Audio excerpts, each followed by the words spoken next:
সকল মা ও বোনেদের উদ্দেশ্য আজকে আমার কথাগুলো।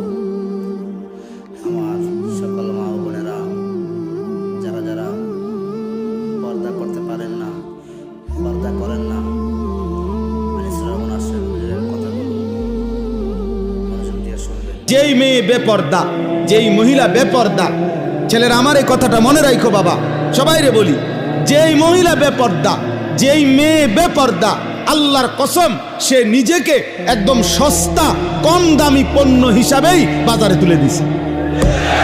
হ্যাঁ, সে নিজেকেই তুলে দিছে যে আমি আমারে তুলে ধরলাম, এবার আঙ্গাল কাঙ্গাল আতু লুলা যা আসো, ঠ্যাং ভাঙ্গা মাথা ভাঙ্গা যে আসো, বুড়া জোয়ান প্লাস্টিক রাবার যা আসো, আমারে দেখো,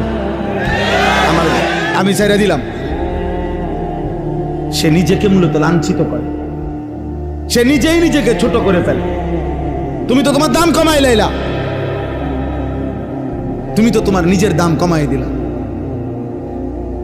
অতএব পর্দায় আবৃত নারী, বোরখায় আবৃত নারী, ইজ্জত সতীত্বের কদরকারী নারী, সে এই সৃষ্টির, এই জমিনের শ্রেষ্ঠ নিয়ামত, শ্রেষ্ঠ নিয়ামত।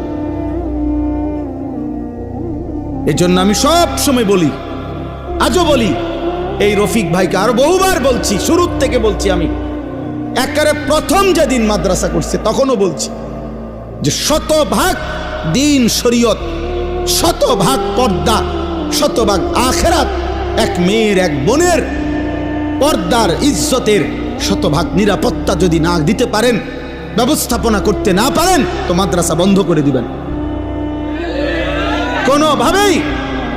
কোনোভাবেই যেন আখেরাত বরবাদ না হয়।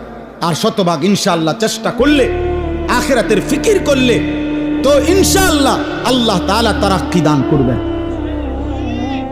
আল্লাহ তাআলা এই মাদ্রাসা থেকেও তাকওয়ার উপরে, ইমানের উপরে, আখেরাতের ফিকিরের উপরে, বোনের ইজ্জত আব্রু পর্দা সতীত্বের শতভাগ হেফাজতের উপরে আল্লাহ কবুল করেন, কবুল করেন। মালিক চাইলেই সব হবে। জমি হইলে বরাটের টাকাও হইব, বরাটে হইলে ভবনও হইব, সব হবে, সব হবে, সব হবে। আল্লাহ তাআলা বলছে ওয়া মা নুনাজ্জিলুহু ইল্লা বিকাদারিন মা'লুম।